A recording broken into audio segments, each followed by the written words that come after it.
Welcome to Blaise the Trail podcast, bringing you authentic and vulnerable stories that will inspire you to breathe fire on this world and become your own hero. Here's your host, Blaise Hunter. Hello, welcome to Blaise the Trail podcast. I'm Blaise Hunter, and I am a fertility expert. No, I don't help people get pregnant. This is a different type of expertise.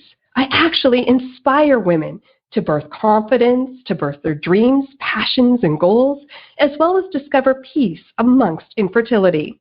After going through my own sets of traumas and tragedies, dealing with a rare disease, and experiencing 3 miscarriages, I decided to take charge of my life and not let life happen to me, but rather become the hero of my own life. I am not barren. I continually birth my purpose every single day. So that's why I've created this show, to demonstrate how even though we all experience setbacks and disappointments, we still have a destiny to birth. We just need to blaze the trail and be expecting. This podcast will inspire you to lean into your hardships and allow them to be the vehicle that transports you into becoming the hero of your life, so you can breathe fire on this world. This week's episode is called Mothers. And some points that we'll cover are we are all mothers of purpose, even if we're going through infertility and loss. We will break the silence barriers of the challenges facing mothers who have lost babies or experienced infertility. We will share personal experiences, how Footprints Infertility and Pregnancy Loss Initiative was birthed, and we'll also celebrate mothers throughout this show. In a span of a week, we've had bereaved, Mother's Day, World Maternal Mental Health Day, and Mother's Day. So this is a tribute to all women and mothers. And my friend, Paulette Guard, is here to speak with me on this topic today. Paulette Guard is a supermom of 2 beautiful kids, a wife to an incredible husband, a personal growth junkie, digital marketer, and social media strategist. She's love leading and inspires women to step out of their comfort zones, and she lives to have fun and be authentic. Welcome, Paulette, to the show. Thanks, Blaise. Wow, what a great intro. Thank you. I'm special. so pumped to have you on today. You're such an amazing woman and a pioneer for so many different avenues for women to be authentic and live their best life, and I'm just so honored to have you on today. Oh, well, thanks, girl. Ditto to you too, my friend. I'm honored to be here to have a conversation with you, so thanks. Yeah, no, it's just an important topic, and I feel even though we've moved forward and broken some silence barriers on different topics of loss, of, really showcasing what mothers go through, the challenges we face, how we can move forward and push through these challenges, but I still think there's more to do, more to bring to light, don't you think? Absolutely. It's a topic that has kind of been taboo for such a long time, and I think you're absolutely 100% right. It's so important for women to be able to speak about it so that they're able to heal, right?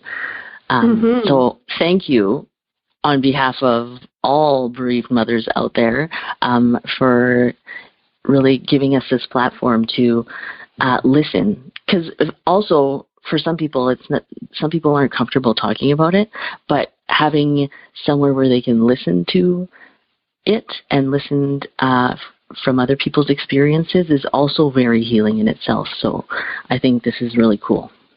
Exactly. Like you said, some people are more private and would rather, keep their personal experiences or story quiet, but they do appreciate someone else sharing. And it gives that kind of safety net that it's like, oh, okay, I'm not the only one. And someone else is sharing, and I can find solace in that, even if I don't want to be public about it, right?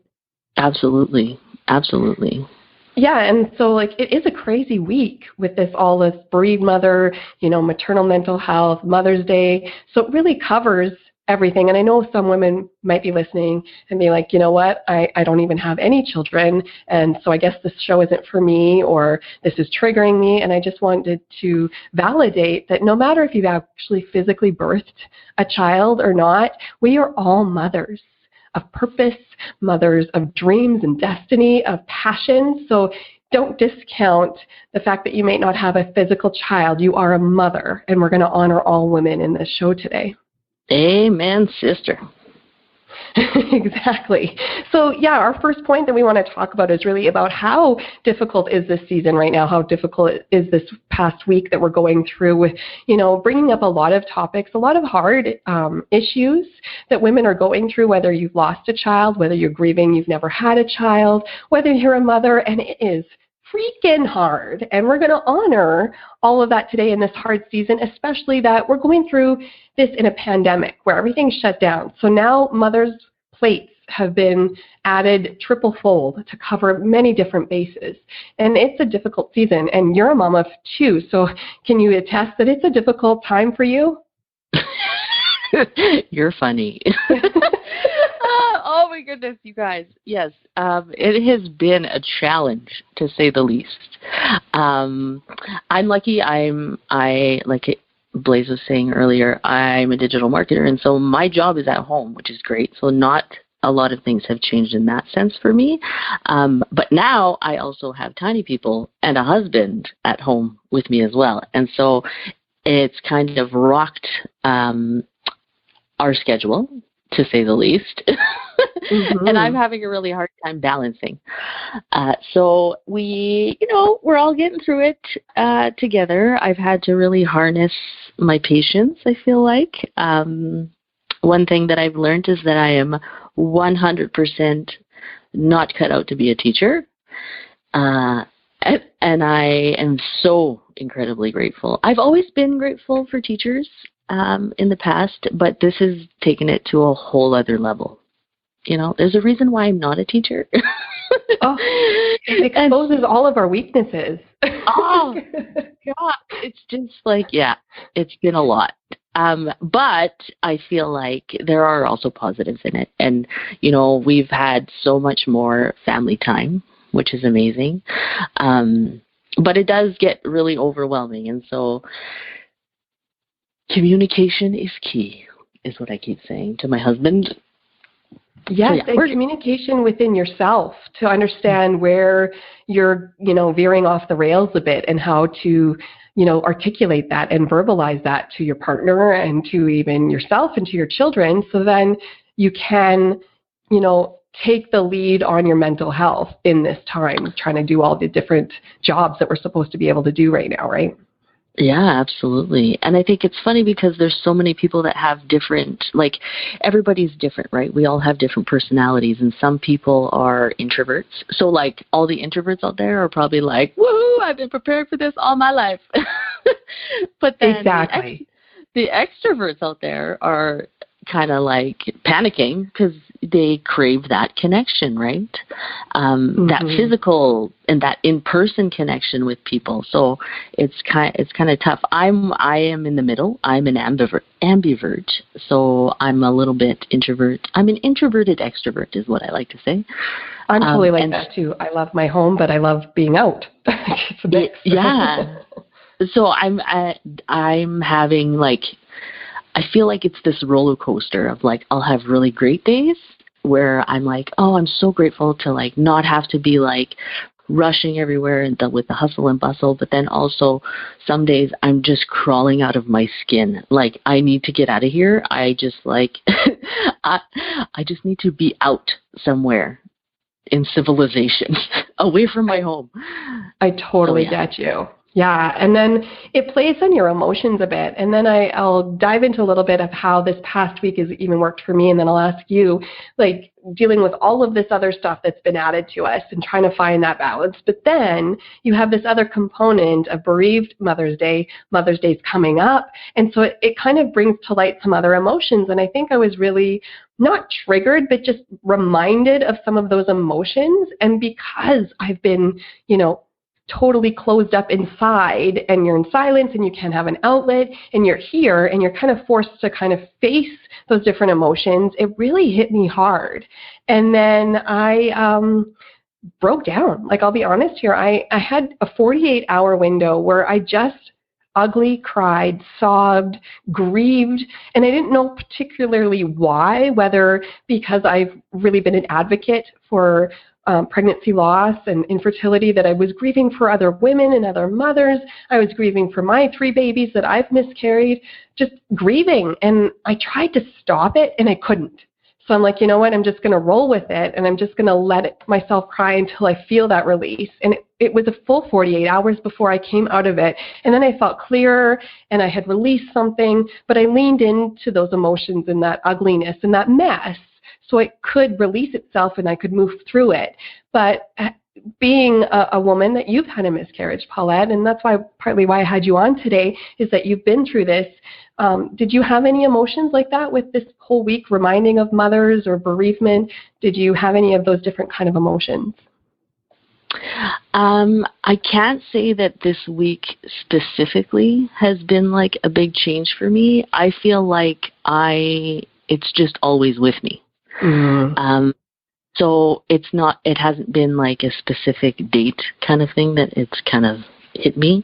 But I want to touch on something that you said, and you said that you're like, you took the time to grieve, right? Mm-hmm. Like and I think that's such an important message to share with people, is that if you're in it, if you're feeling it, it's very important to own that feeling and accept it and feel it. Because I think for a really long time, and why people say this subject is so taboo, is because people associate shame to it for a long time. And so nobody ever talked about it. And I don't know if that's something that they used to teach people back in the day, that like it was not, or if it's just, it came from a place of shame and so people didn't want to talk about it.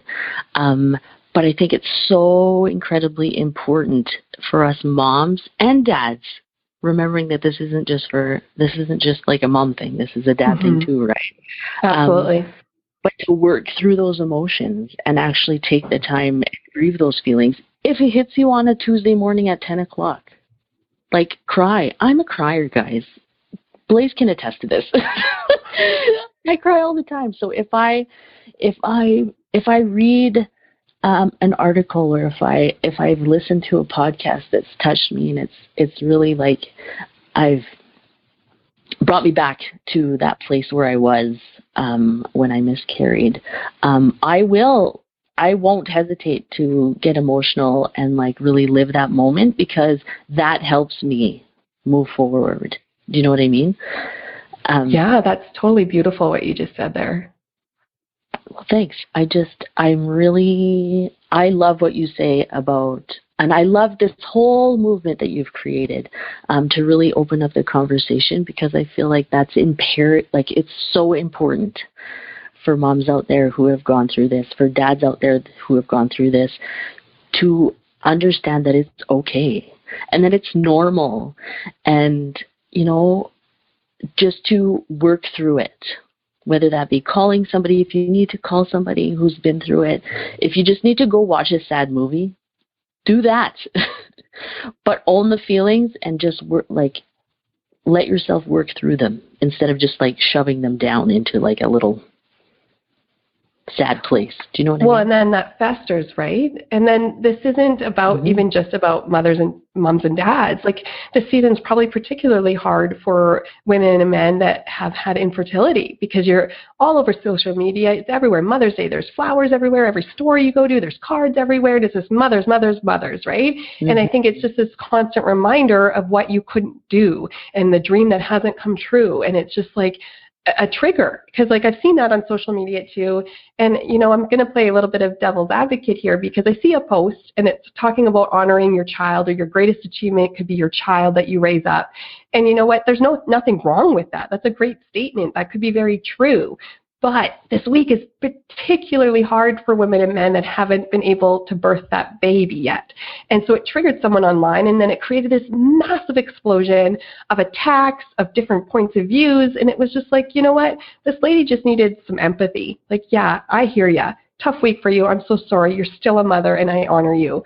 And you didn't have to attack already a girl that was already down. Like, you know, no one was wrong in any side here, but it's just like, you know, we've got to have some empathy again. And that's partly of my whole movement is bringing this conversation to light, bringing the open dialogue where we create empathy. Because once you know someone's backstory, you're like, oh, maybe I shouldn't have been so harsh there. I know what they're going through now. Now I have some empathy and I can relate because I've had disappointments. And I don't need to be reminded and backlashed and attacked on social media, right?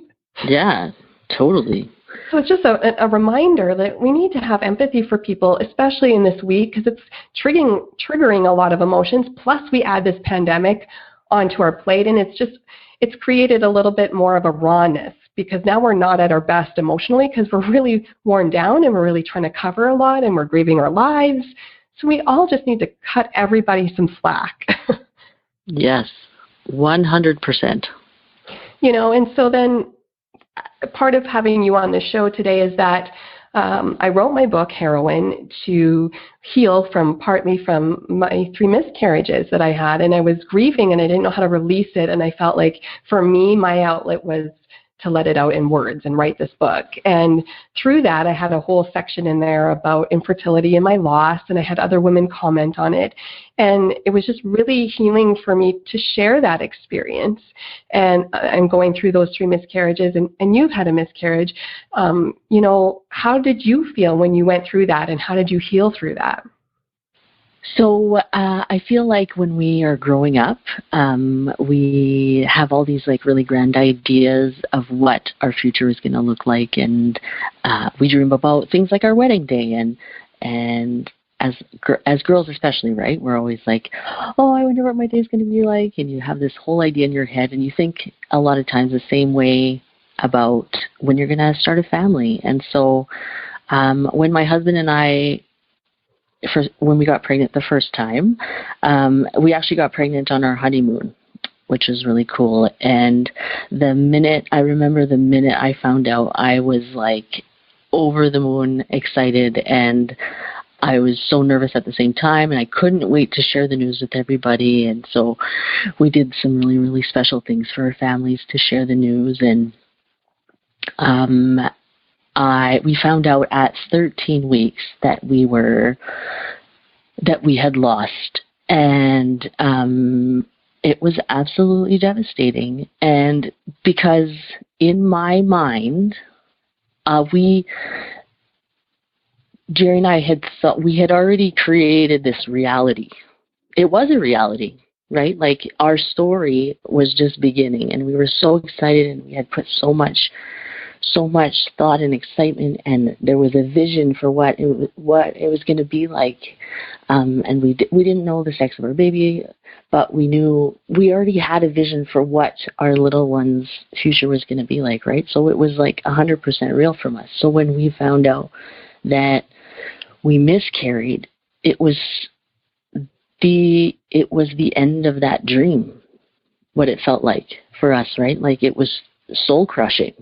Mm-hmm. And I remember when we were told in the waiting room, or sorry, not in the waiting room, but in the doctor's office, we didn't have the best experience. And we were told that we miscarried, and the doctor that we had was it wasn't a really great, they weren't great with people. And the bedside manner wasn't there, right?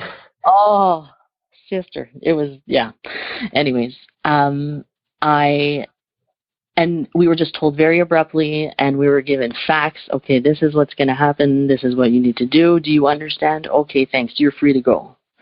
And we were I could speak for myself. We were in shock. We just sat there and we're like, what the hell just happened, first of all? And then,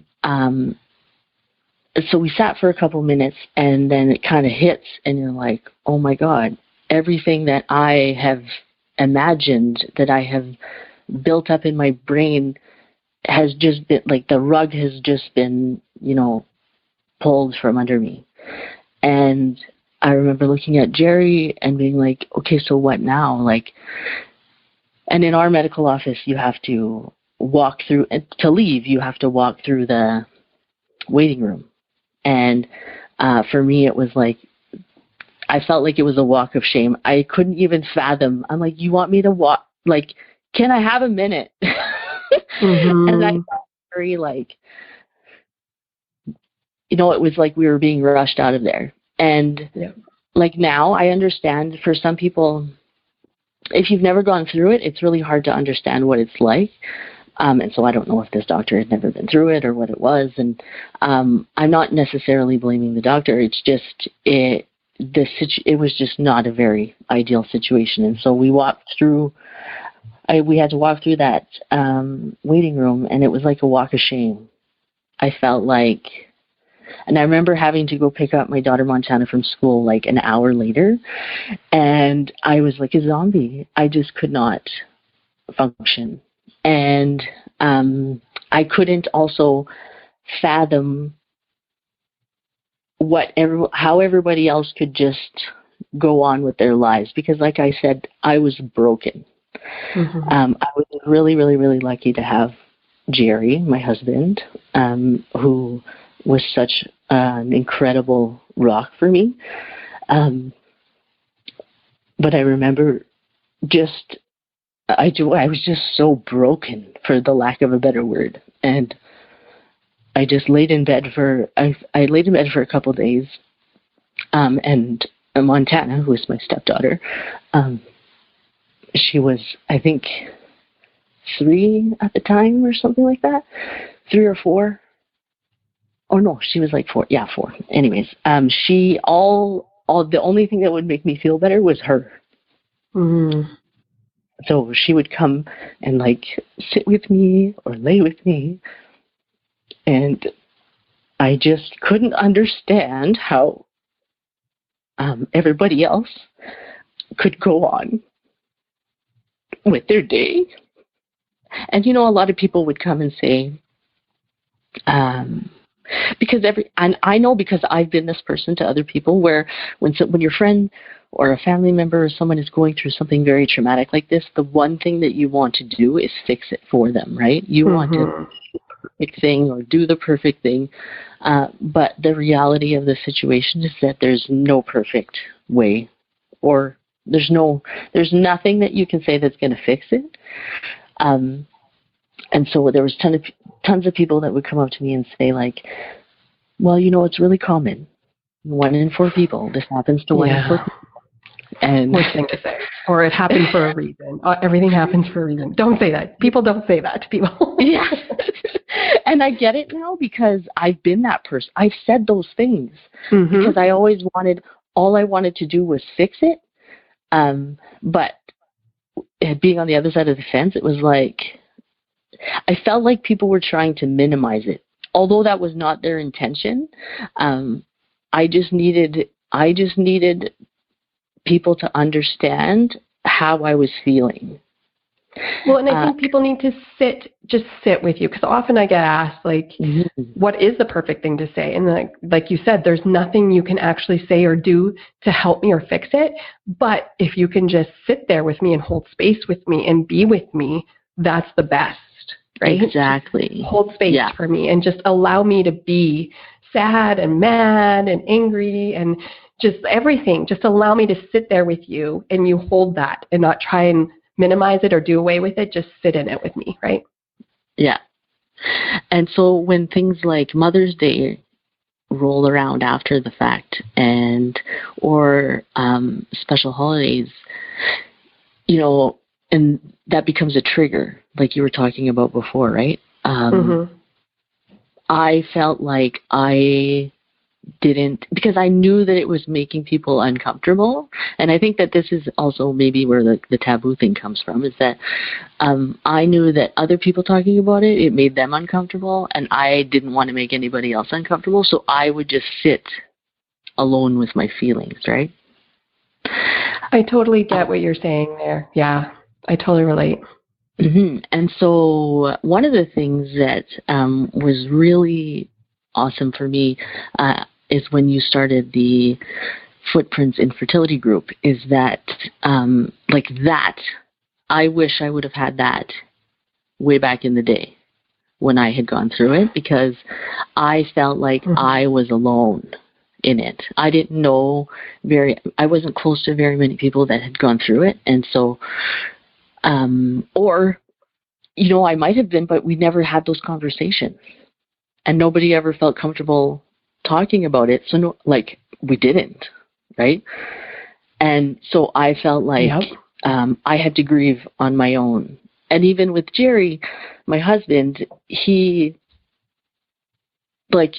affected him so much as well, but in a different way.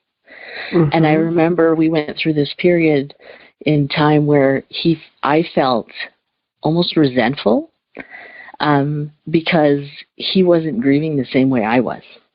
I was devastated, and I could not understand how he wasn't either. Yeah, because they process it differently, but we don't know that in the time, right? We're just wanting you to act the way we're acting, right? Yeah. I wanted to know, and it sounds terrible, but I wanted to know that he was as miserable as I was, because then I wouldn't have to feel alone in it, right? But it took him a few days, and then after that, it was almost like it had never happened. And every time I would talk about it, and still to this day, I still get choked up when I talk about it. I'm a really emotional person to begin with. I'm an empath. It's what I do. But it's almost like he was able to compartmentalize it almost and forget that it happened. And we did have a conversation about that a few years ago. And I was like, do you not even think about it? And he's like, of course I think about it. I think about it all the time. But for him, he can't, his makeup is, he can't just hold on to it. Where I think is, for a lot of women, that's hard. We're talkers, and men are less verbal, right? But they still feel it. They're just less verbal about it. And women, a lot of women, not every woman, but a lot of women need to talk it out. And men are like, I don't want to talk about it. And you're like, well, how do we work through this if we're both trying to deal with it in different ways, right? Yeah. Well, and that's why I created, partly why I wrote the book was because I didn't know how to process it. And we didn't have footprints, and we didn't have anything for me to go to and find solace. And it was still my first one was in 2016, and there really wasn't anything. And I had a bad experience with doctors, and it wasn't like they were rude, but they weren't empathetic. They just couldn't see how I was feeling. And I've done the walk of shame, and I was shocked because it was I knew the number in my head. We know the number 1 in 4, but yet when it happens to you, you're like, I never thought it would actually happen to me. I thought I would be the other 3, right? I thought it would never happen to me personally. And it was just so shocking. And then shocking that how grief-stricken I was, because some people that have never been through it or even never had a kid, they're like, well, it wasn't even 3 months. It wasn't really a baby yet. And I'm like, you can't say that either to someone, because the moment that test is positive, you're pregnant. You're a mom. Never say that. And so that's why for me, I needed to put that on paper and let it out of my heart and get it kind of a release. And then when I started creating this book, other women were like, yeah, I've been there too. And it just kind of, it was crazy how it all developed, because I was doing it for me, but it ended up creating that safety space for other women to confide and say, we need something like this. This is awesome. And so my idea after writing the book was we need to create, a support system that brings men and women together, because men grieve too, and there really isn't anything out for men. And so that's what the driving force is. My husband grieved too, just in a different way. And so I wanted to create something that both men and women could come to, find solace, share their feelings, come and sit and hear other people, just find a camaraderie, right? And that developed over my vision of just to heal me, and it developed to create footprints. I remember the day I went to a doctor and I just said, hey, I'm thinking about this because I've needed this, and I'm thinking other men and women need it. And he's like, absolutely. And the thought was planted, the seed was planted, and we kind of created a little bit more, and I started creating support group meetings monthly. And then I didn't want to just have the support group meetings. That was kind of phase 1. Phase 2 is actually to create more support on the front line, where you and I have experienced the lack of bedside manner and the lack of empathy, and you're told you no longer have a baby, and then you just go home. There's no assistance after that. There's nothing. You go for additional ultrasounds, and there you are. in a room full of pregnant women with their bellies hanging out, and they're joyful, and they're with their partners, and there I am with no baby bump, with just being swollen, still wearing maternity pants because you're so swollen, and you're sitting there trying not to bawl in the middle of everyone's joy because you're the one without the baby, and everyone's got proof that they're pregnant, and you no longer have that. And that was hard for me, to be sitting even in that room, and that it's almost traumatizing to even go back to anywhere like a little room like that or an ultrasound, because all this devastating news happened in there, right? I think it's really important to also acknowledge the fact that it's trauma. Like what you go through when you go through a miscarriage is trauma. And that comes with a lot of mental stuff. And it takes time, right, to work through those emotions. And for some people, it's hard for some people to empathize because they've never been through it. But if there's one piece of advice that I can give to anybody who is looking to see how they can support somebody else, is like exactly how you said, Blaise, like hold space for them. Let them be how they are, and don't try to like pull them out of it. Do you know what I mean? Yeah. Because if they're in that moment, they need to work through those feelings, and knowing that they have the support is going to help them to move past that. You know? The thing that I love the most inside your book, in chapter 7, when people shared their experiences, and because again, like we said before, there's so much shame put on, and you really do feel like you are alone going through it. And so knowing and hearing other people's stories made it so much easier for me to walk through it, even years later, right? Because I didn't read your book. It just it helps to hear it. So I thank you for that, by the way. Oh, well, thank you. And so we created Footprints. The first support group meeting happened in 2018, and you came to that. And both of our first, I had 3, you had 1, but your miscarriage was definitely, years before my book, and then Footprints was developed. And my first miscarriage was a couple years before Footprints meeting. So when you came to that meeting, obviously that was a big time difference between immediate, like having a miscarriage or, a stillbirth within a month or something like that. How did you feel when you showed up? And did it surprise you that you did find some healing in there after so long had passed? Yeah, absolutely. I went with my girlfriend Carrie, and we both had miscarriages and gone through it. But it's been a while now, and so we both had kind of gone through this healing journey. It takes a while, right? And so I knew, like my gut just told me that this was going to help. I didn't know how much it was going to help until we got there. But just like I said, just being surrounded by people who have gone through the exact same thing is super powerful. Hearing the stories and just understanding, we spent, what was it, an hour together that very first meeting? Mm-hmm. Maybe an hour and a half, a couple hours. And I left there feeling huge connections to people that I hadn't even no idea that they had gone through miscarriage. Yeah. Right? And I think that's very telling because, nobody talks about it. So you assume that you're alone, but you're not. There are so many people going through the same thing. And so being in that room full of people and hearing different points of view from people, or maybe some things that some people did to memorialize their children, right? Mm-hmm. You might not have thought of, or, there's a healing in sharing those stories, and so I felt super grateful to have been part of that. Oh, well, thank you for being a part of it and being vulnerable. Yeah, it's super important. I would recommend it to anybody. Yeah, so I was just going to say that is that I had it in Bonnyville, Alberta, where we were.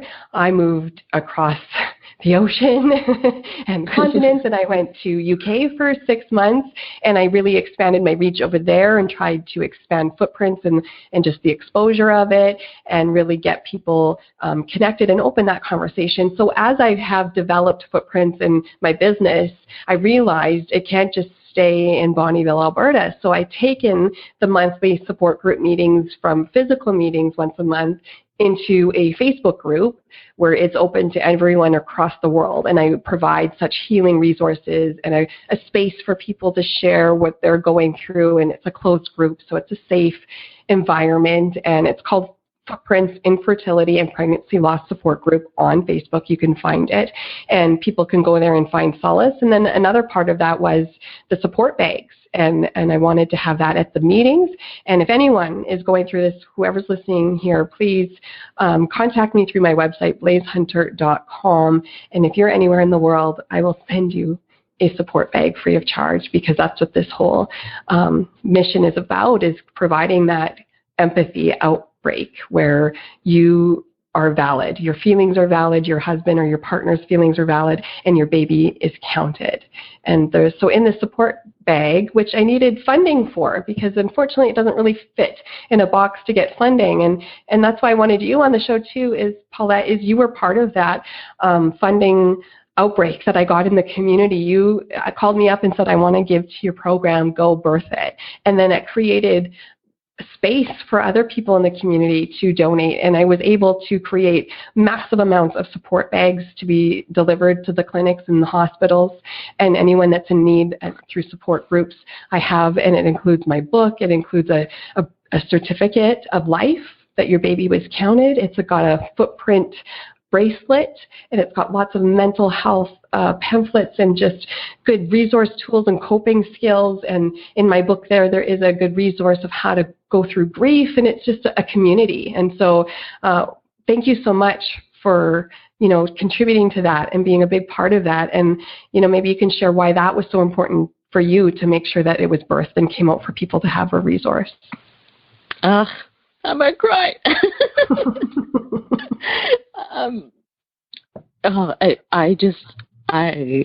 I have always been touched by all of the things that you've created and done for our community, especially because I feel like your message is so incredibly important. And I just want to tell this quick story. Actually, when Blaise initially spoke to me about doing this podcast, my initial gut reaction was, no, I don't think I can. Because for me, it's still so raw for me. Mm-hmm. And like I said before, I cry a lot. Blaise knows this about me. Mm-hmm. I'm an empath. I feel deeply. And so whenever I am really touched by something, I get really emotional. And I said to Blaise, I'm like, I don't think I'm going to be able to get through it without bawling the whole time. But that's also a testament to the entire idea behind it. Because like I said in the beginning, when I went and I was going through it, and I was told very kind of abruptly, okay, this is what's happening. You've miscarried. You have ABC options. What do you want to do? Here's a pamphlet that gives you like an explanation of what's going to happen, kind of, Mm-hmm. And I remember walking out with that piece of paper, like almost pissed off. Yeah. After a while, like after I stopped crying, I was just pissed off because I was like, is this it? Like, you're just going to give me this piece of paper is supposed to help me get through the most traumatic event of my life. And so when you were talking about when we went to the first Footprints meeting, we got to receive the bag ourselves. And I opened it, and I remember looking over to my girlfriend Carrie and being like, well, shit. I was like, I'm going to cry. Because it really, that piece of empathy was all over the inside of that bag, right? Like from the bracelet that was in there with the little footprints on it, to, like, yes, there was still pamphlets in there, but they were all very useful.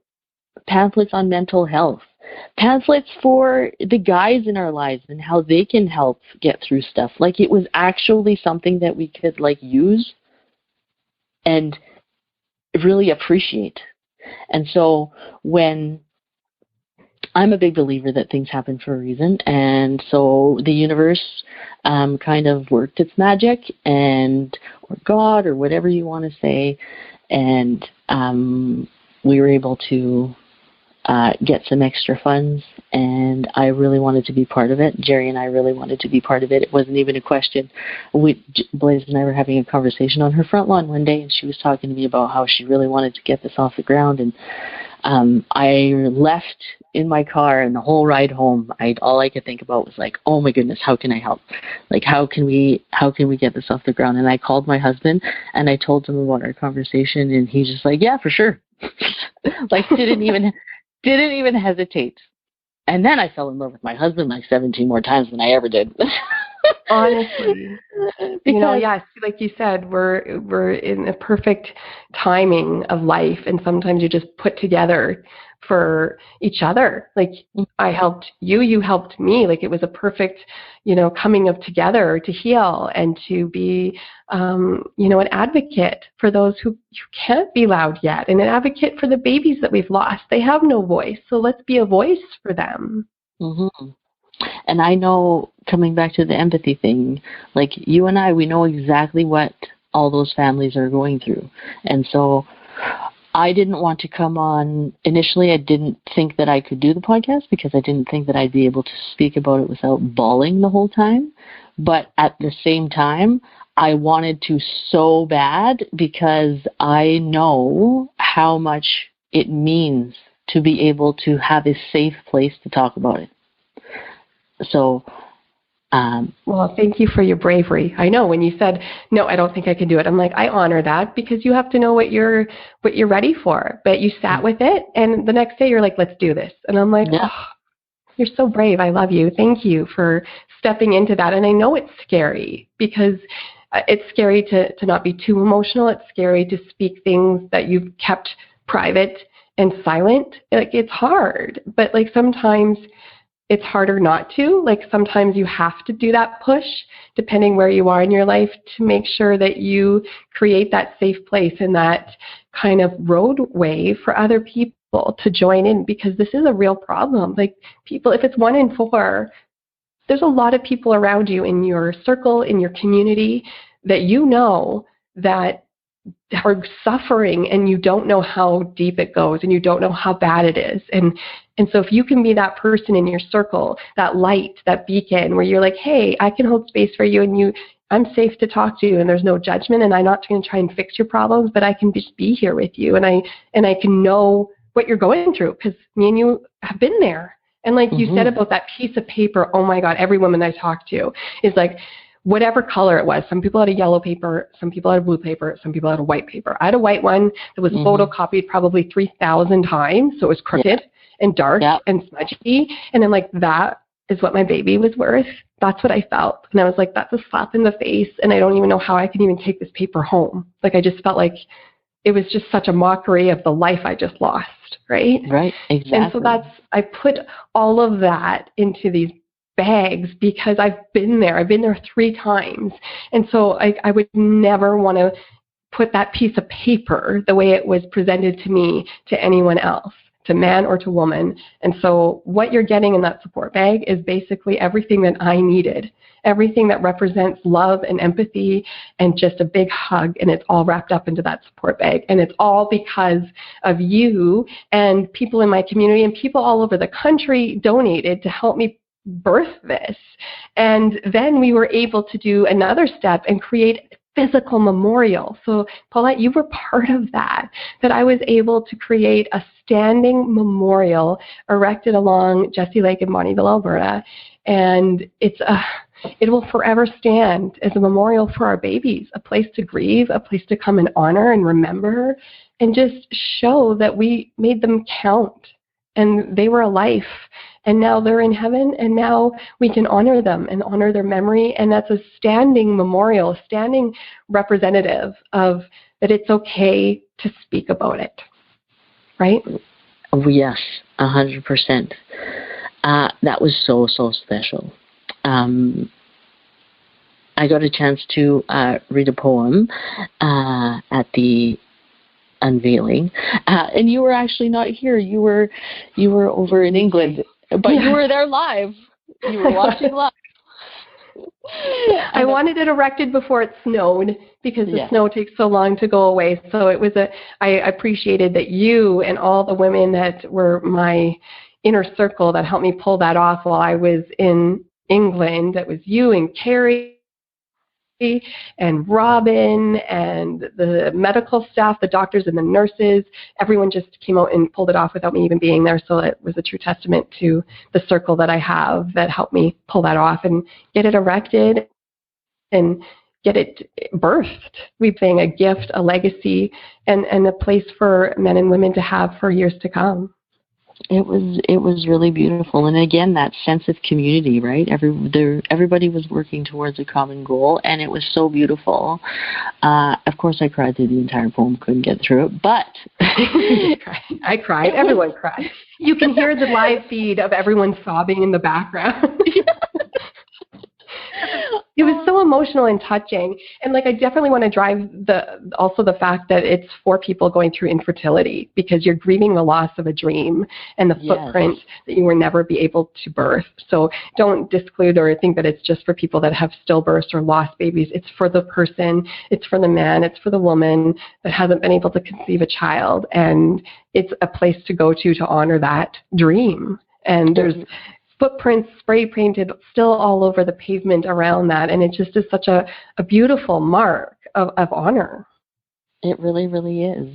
And for us, I feel like it's a great, one of the ways that I looked at it too is that it's such a great place for me to take my kids, to have them remember, they've got a little brother that they didn't even know they had. And although we do speak about it and they do know, it's nice to be able to go as a family and remember that together. So if you're someone like me who likes to have a place to go, it's perfect. It's beautiful. It's in such a nice spot, and it's just so, it's been really instrumental to our healing. So I'm so grateful. Well, I'm grateful for you. And I just wanted to maybe touch on a little bit how we even presented this. It's not just an infertility problem. It's not just a loss problem.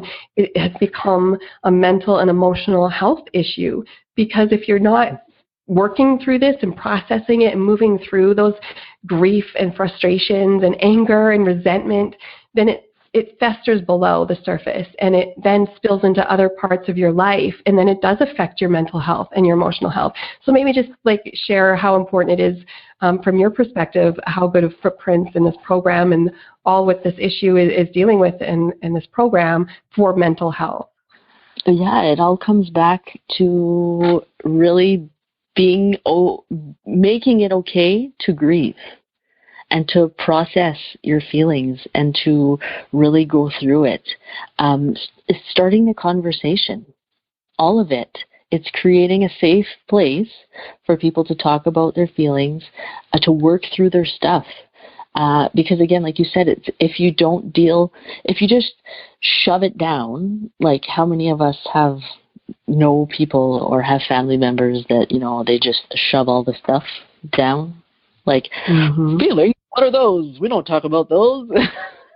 Especially with guys. I feel like this is a big one with guys, is that, they don't want to talk about it, so they just shove those feelings down. Well, eventually, those things bubble to the surface, and if it might come out in a totally different way. It might be that you're way less patient with the kids that you do have, or it might come out at work or anywhere else. It's bound to affect you in some way, shape, or form if you don't work through those feelings. And so this is such an incredible space to be able to do that and feel safe doing it. So that's why I think it's so incredibly important. Oh, that's awesome. Thank you so much. Yeah, and just to hit home that we are all mothers, even if you haven't physically birthed a baby, you are not barren. You can birth still your dreams and purpose and passions and be a mother to somebody with your love and your energy and your time. So I'm not discounting you even if you've never birthed a physical baby. And then finally, part of this whole podcast and this show is dedicated to women and mothers. So our final point is a shout out to all women and mothers in this crazy time of the pandemic and taking on different challenges and different tasks and being multitasking women. You're warriors, and we're facing all these different things and challenges, and we just want to honor, Paulette and I just want to honor women's hearts, their efforts, their energy, and their drive to push through these challenging times in this pandemic and in this shutdown to be the best warrior mother you can be. And we are both mothers. We're both in this mess. It ain't pretty. It is hard. It is messy.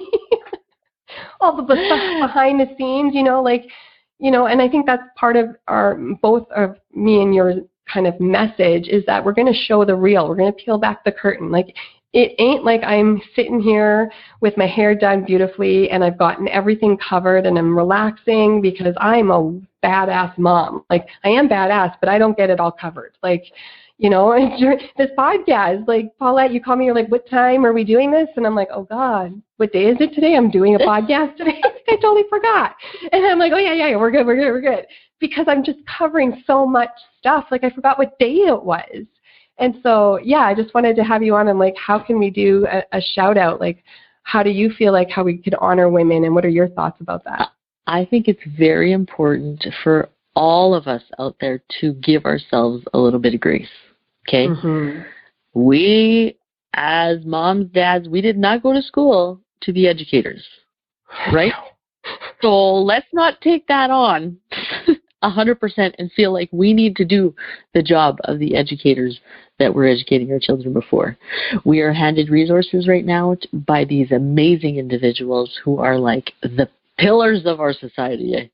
And I'm so grateful that they are there to do that for us. It is our job as parents to do our best. And if one day your best is to feed your children and make sure that they don't hurt each other, then that's your job for the day. Give yourself a pat on the back. You've accomplished that. If one day it's, okay, we're going to do one math lesson today, awesome. High five, sister friend. It doesn't have to be all of the things, because we've got a lot. Everyone's got a whole lot of bananas on their plates right now. And if we try to, well, I'm sure everybody in the beginning has tried to do it at some point in this whole, I don't even know how many weeks we've been into this right now, because I've lost count. I don't even know what day it is. I know. And I'm sure at one point, everybody made the decision for one day to be like, okay, I got this. I'm going to do it. I'm going to do it well. It's going to be awesome. And then at the end of the day, you needed a drink. You know what I mean? Exactly. Totally. And I think that we need just to honor that. Shout out you, like, we are all warriors. And whether you are riding high and killing it one day, which I've had one of those days, but then there's like 5 days in a row where I'm sobbing and I'm like, I can't do it. I don't know what to do. Everything's a mess. I can't get the job done. And, like, that's okay. That's okay. Sit in that. Accept that I'm going to cut myself some slack today. I'm going to cut my kids some slack today. They're emotional. They're not in it today. And it's like, that's okay. You need a break too. You need some slack and grace and mercy. My partner needs some grace and slack and mercy, because we're all going through this together. It's not just affecting one in the family, and not everyone's going to grieve and go through it and process it all together. We're going to have days where we rock and they need help. And that's what the good thing is, that I can lend a hand and create mercy for you, and then the next day I need some mercy back. And it's just being honest that, like, our best is not like our regular best when it wasn't the shutdown. Like, our best is like 50%, right? And like, just accept that and sit in that, and it's okay. And let's be honest about it. I'm not going to get it all done, and I'm proud of that, because I'm being present. And I guess that's the number one goal, is like, if you can just be present in the moment, Even if it's 50%, even if it's 20%, guys. And I know that's hard for mothers to fathom, just doing 20% in a day. But if you're 20% present rather than 80% or 100% not there, then I'd rather have you be the 20% and be present in the moment. Right? And it doesn't all have to be negative either, right? Like if you feel like you're not keeping up to what should be happening right now, stop it. You find the positive. Okay, like I keep telling people, my joke right now is that I feel like the universe has put us all in a giant timeout. And now we're all meant to think about what we've done. And so think about all the positives that have come out of this. Like for us, our family has become closer. My husband and I's relationship, you would think it would be worse because we're spending more time together. And, some days are annoying, don't get me wrong. But at the same time, we are having to work more as a team. And so those little moments where we are like, our little family unit of 4 do something super fun as a family that we wouldn't have had time to do in the past because everyone's so like, there's a whole bunch of people out there I know, and I'm one of those people, the hustle and bustle, the go, go, go, go, go all the time. Now we are all being forced to slow down and live in the moment. And what a gift. Mm-hmm. Instead of looking at it as like, I'm not doing this, I can't accomplish this because I can't go to work or I can't go to, what about the cans? Like, what can you do right now? Oh, I love that. And my mantra has been focus on the wins because there's something good that happens in the day. And I'm just I'm totally tunnel vision on focus on the win because I had one win and then a lot of flub ups and a lot of maybe what you call losses, but I'm not going to look at that today because I'm going to focus on my win because that's what's going to keep me centered and happy and able to conquer and being a better woman and a better mom and a better wife is that I just focus on the positive, like you said, and shift my perspective a little bit because everyone's going through a negative. Everyone has a loss in a day, but let's focus on the wins because there are some and there's precious gifts in those wins if we can focus on it, right? Exactly. Give yourself some grace, guys. Yeah. Oh, love it. Thank you so much, Paulette. I appreciate you coming on. We've just chatted through the hour and talked about really amazing topics about honoring women, honoring mothers. We are warriors and we are brave women, and just step into that and own that, your womanhood, your motherhood, and we deserve a medal of honor in this time in our life, and especially in this week of honoring women and mothers. We are amazing, and I honor you, Paulette, and I'm just so thankful for you coming on the show. And if people are interested in getting in contact with you, how can they reach you? They can reach me on Facebook, on my Facebook page. It's Paulette Guard, or I also have a Facebook group on Facebook that is called Slay at Home Mom Co. They can reach me there. Feel free to send me a message anytime. Come check out all my funny stuff. And I would love to connect. I love connecting with people. So Blaise, thank you so much for having me on. I am so incredibly humbled and excited that I got to speak with you on this super important subject. And hey, I got through it. High five. You did. You didn't. You got emotional, which is real, but you didn't bawl through the entire thing. You rocked it. You leaned in and you rocked it. I'm proud of you. Thank you. So just to recap what we covered, that we are all mothers of purpose, even if you didn't physically birth a baby. So we're honoring mothers today, but we're really honoring all women because we're all mothers. And Paulette and I shared our truths and demonstrated how it's safe to speak even about our own messy, vulnerable circumstances and experiences and what we've gone through.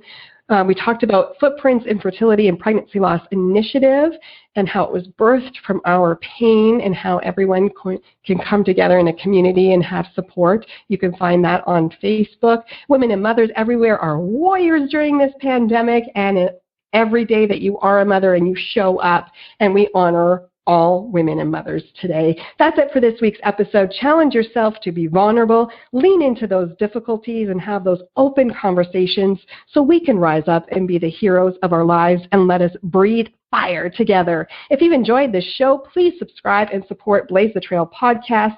Thanks for listening. I'm Blaise Hunter. You've been listening to Blaise the Trail with Blaise Hunter. To learn more about how you can breathe fire and unleash the hero within, or to listen to past episodes, visit blaisehunter.com.